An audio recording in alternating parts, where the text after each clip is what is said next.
So glad you could stay. This is Doctor Who on BBC Two. In a moment, time to hide your eyes. It's the Carnival of Monsters.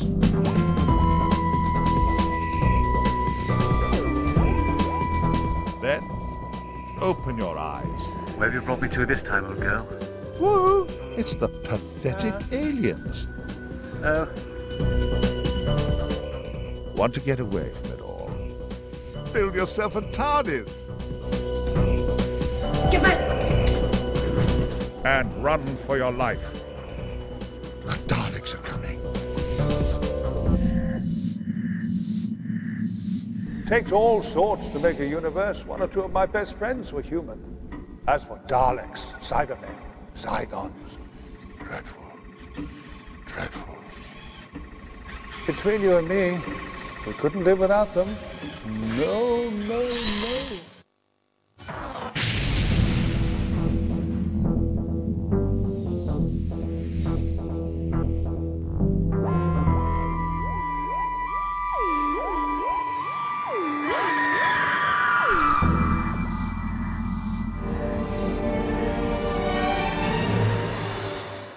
In the wilderness of space and time live aliens beyond our worst nightmares. Doctor! Creatures whose sole intention is to destroy life as we know it. The Doctor dares to face these evil monsters. He is our hero. But who are these villains? Who does the Doctor fear? Meet them now in the Carnival of Monsters. Exterminate all humans! Exterminate all humans!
Cybermen were once human.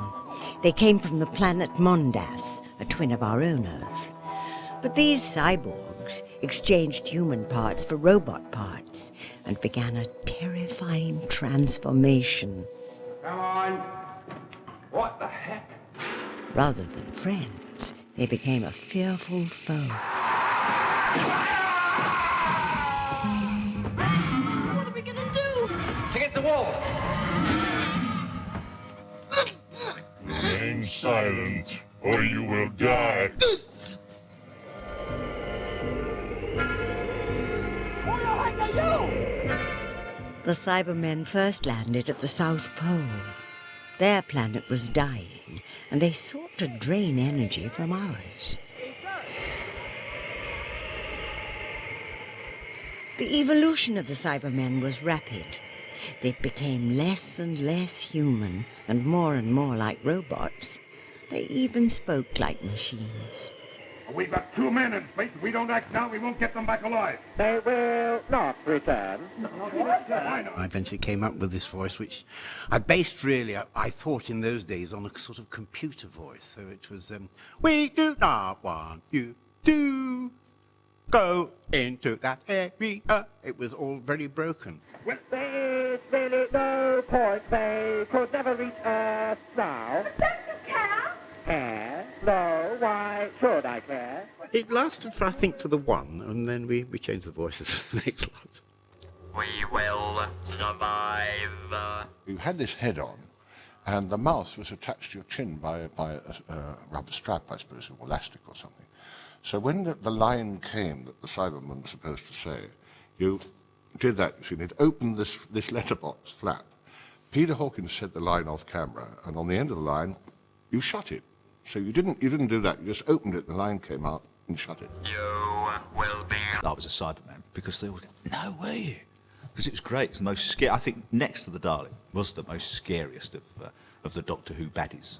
Cybermen know no fear. Tough psychologically and physically, protected by a shell that can resist even bullets.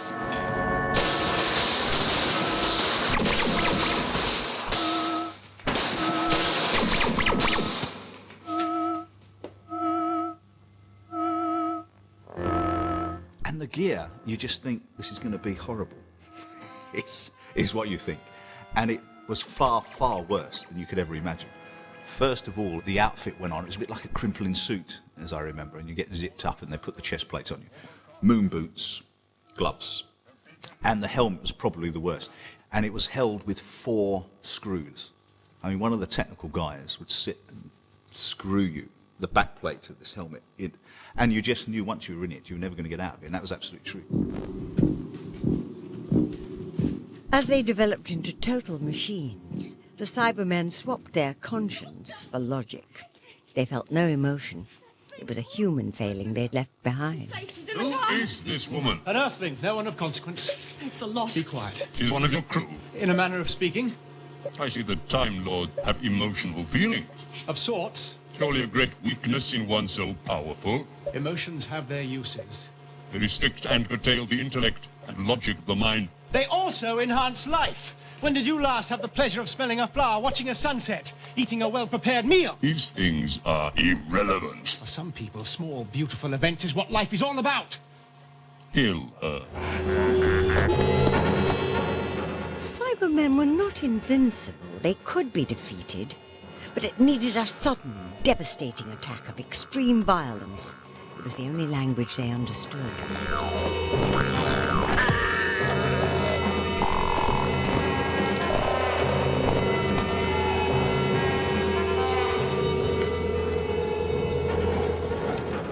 Will cost you your life.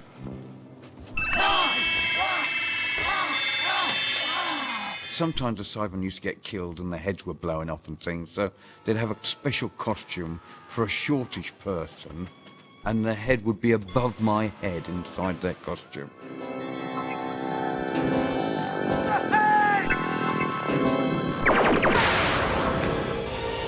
What are they? Cybermen.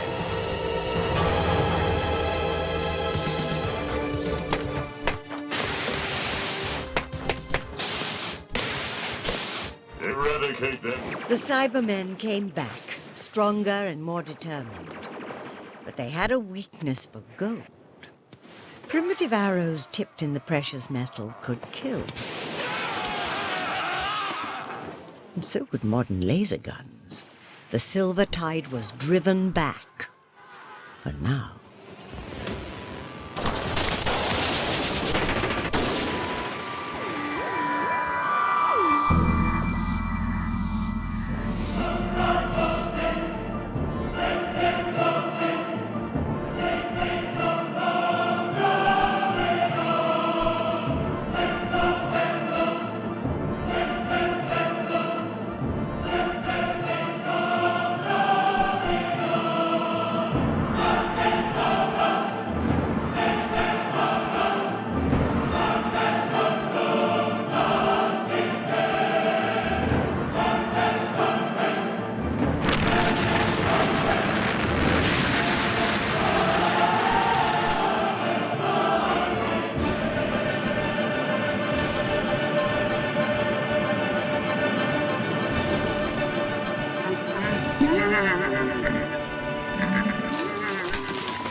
The experimental robot K1 was the creation of Professor Kettlewell.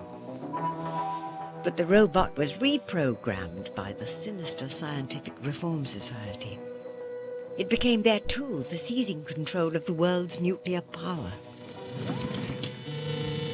You are an enemy. You must be destroyed. From people and throws people in the air and things, but basically it's got a good heart and it's misunderstood, you know.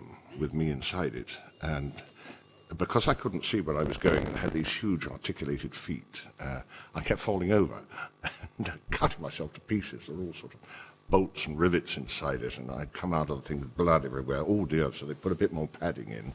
But it didn't matter what they did, wherever I fell over, I managed. This is absurd. I had it even having a kind of romance with the doctor's assistant, you know, because she's the only one who treats it kindly and it forms a sort of devotion for her. Firing the ray, the robot blew up to King Kong proportions. The doctor knew better. He drove at the robot with a corrosive metal virus. It worked, and the robot was reduced to rust.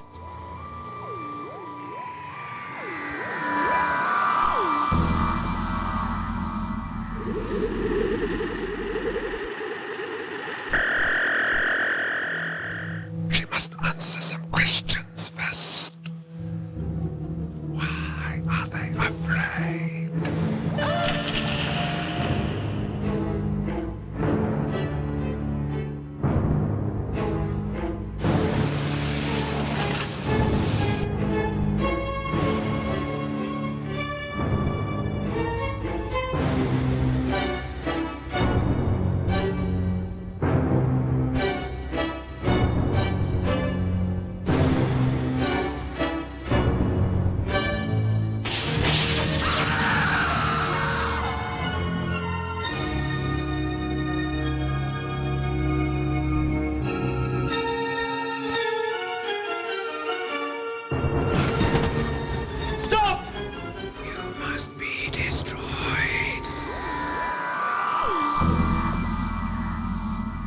Can you understand a thousandth of my agony?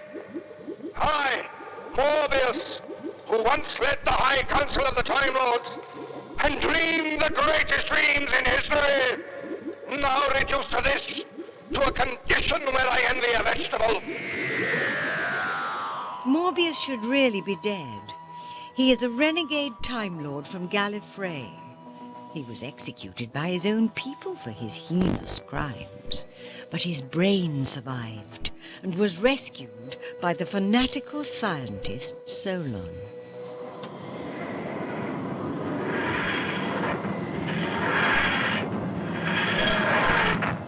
The Doctor found Morbius on planet Karn, home of the mad Dr. Solon. Inside his castle, the scientist was preparing his fiendish experiment to resurrect Morbius, the Time Lord. We take head now.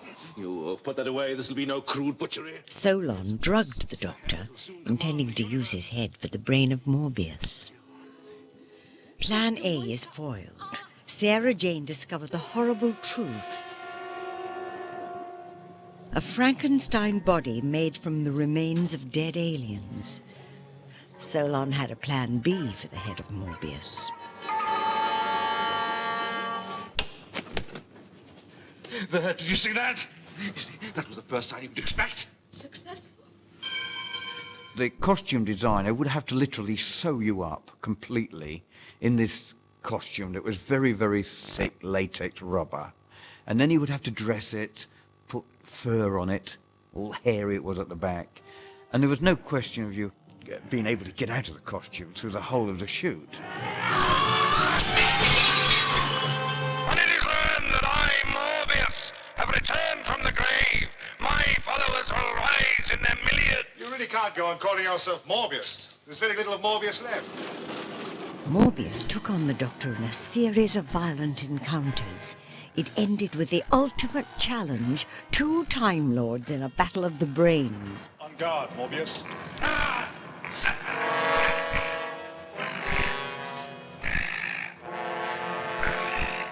At the end of it, I had to be attacked by these nuns, flailing these lighted torches near a cliff.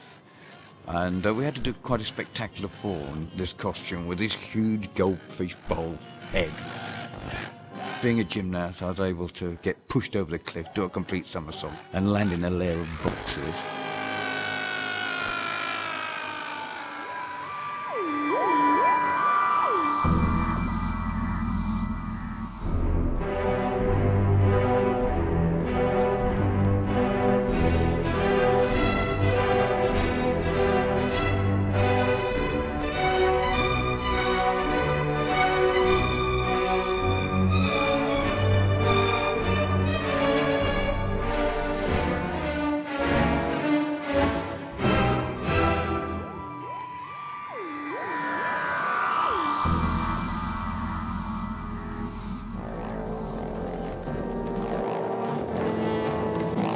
There's no advantage in killing, yet slavery is more efficient.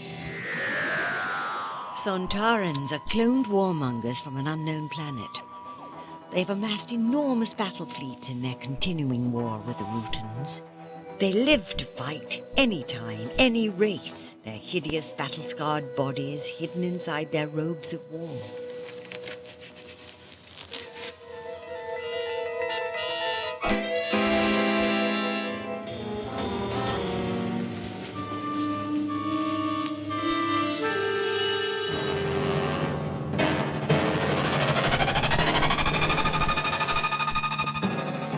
There was this idea that we would have an alien who would take his helmet off, and the head inside, under the helmet, would almost be exactly the same size as the helmet. The female of the species.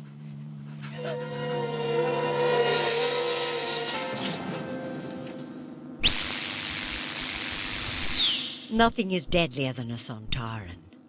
Quick to anger, they possess a vast array of weaponry and incredible determination.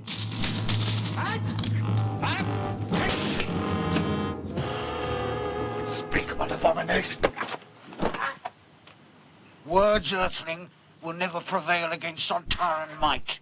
Because the costumes were quite fragile, we used to have to devise these stunts in a special way, but shoot it in such a way that it didn't actually touch me, otherwise I'd have torn the costume to bits.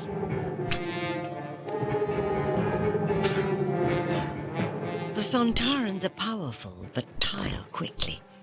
Their fatal flaw is their need to re-energize in their spaceship. Every species has its own weakness, Lynx. For instance, you can only be stunned by a blow on the probic vent.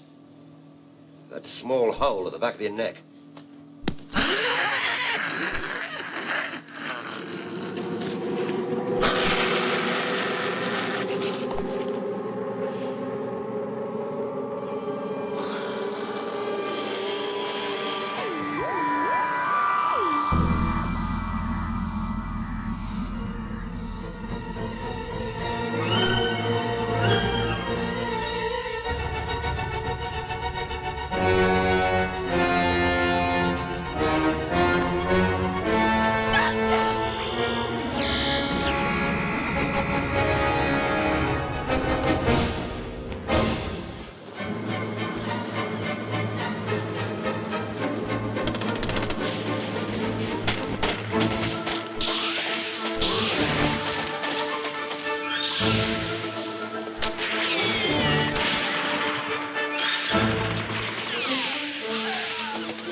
Exterminate all humans!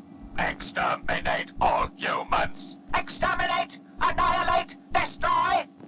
Daleks conquer and destroy! Daleks conquer and destroy! Of all the aliens in the known universe, the Daleks are the most feared. They are mutant life forms created to become a super race. Like the Doctor, they can travel in time and space. Their sworn enemy is the Doctor.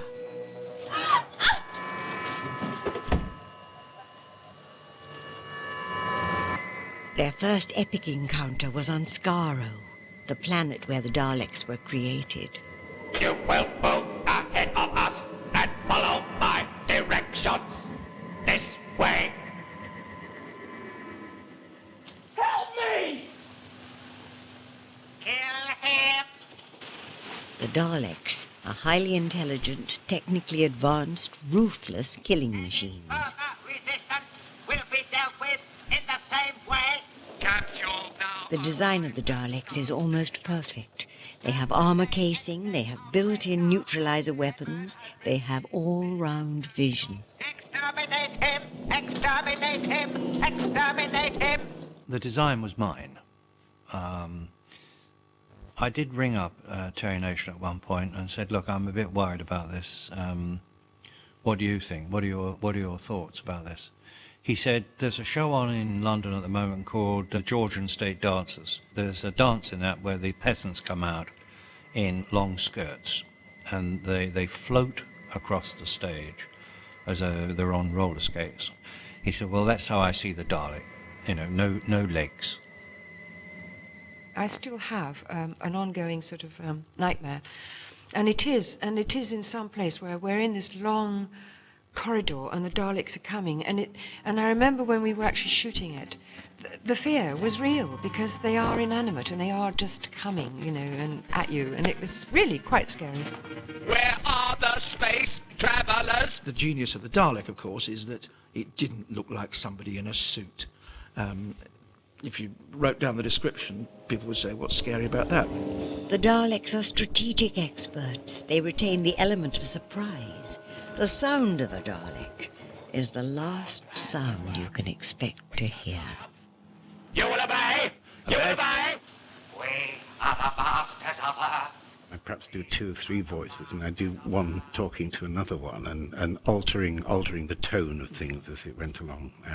So you'd have a high-pitched Dalek and a lower-pitched Dalek, and one who wasn't quite as secure as the others. It was quite fascinating to do that.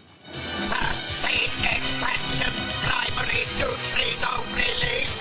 Core collapse, instigated. Danger, instability, reaction out of control. Home planet Scarrow about to vaporize. There is no lighter side to a Dalek, you know, they're pure evil, they're just downright bad, you know, and I think that appeals to people, especially to kids. They're totally black-hearted. Just as I thought. A humanoid? Yes. Davros, the evil genius who created the Daleks. Davros was the brilliant head of the Khaled science elite. After centuries of war with the Thals, the Khaleds were almost finished. The Daleks were his solution to their survival. Now, I am going to turn the machine over to total self-control.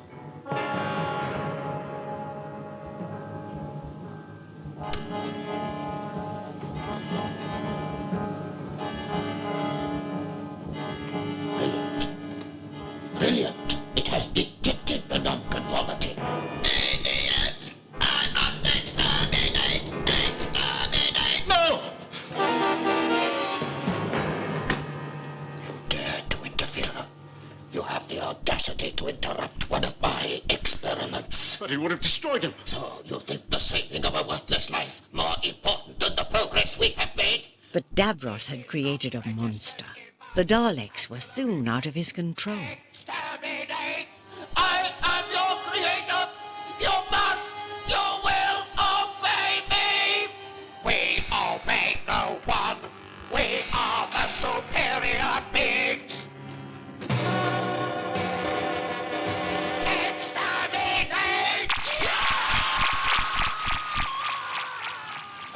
Firing out which side camera? Out to left. Can you come forward, please, John? I always say it would help if you'd been an octopus, because you sat in the machine, tied yourself onto a little seat, wore rubber-soled shoes so that you could trundle along.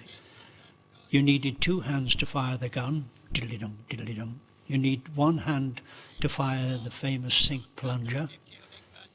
Usually with your head or your nose you pressed a little button which made the lights go in synchronization with your voice, and voice people would put in the lines. Wait. Observe. Well, that settles it. Go on, the roof, quick, go on. Now, we knew they couldn't move very well. We knew they couldn't go up steps. They couldn't move fast. So we had to find all sorts of ways of working around that.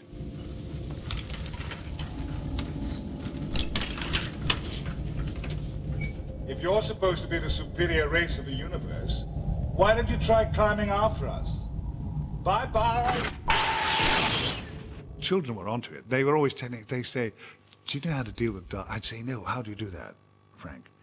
And he'd say, and he'd look around very confidentially, and the kids would say, you run upstairs.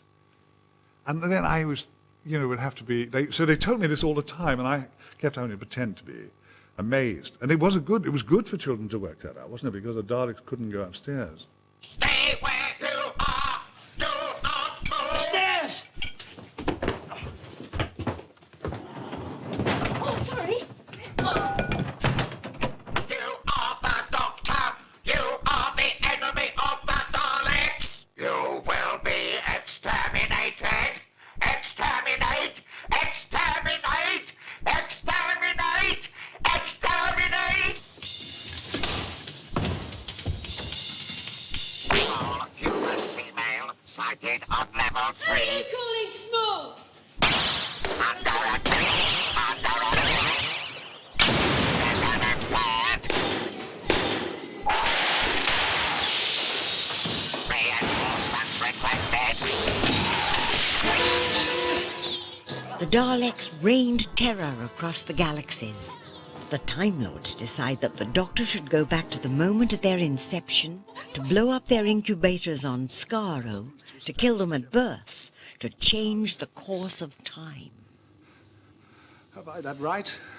To destroy the Daleks, you can't doubt it. The Doctor could not play God. He let history run its course.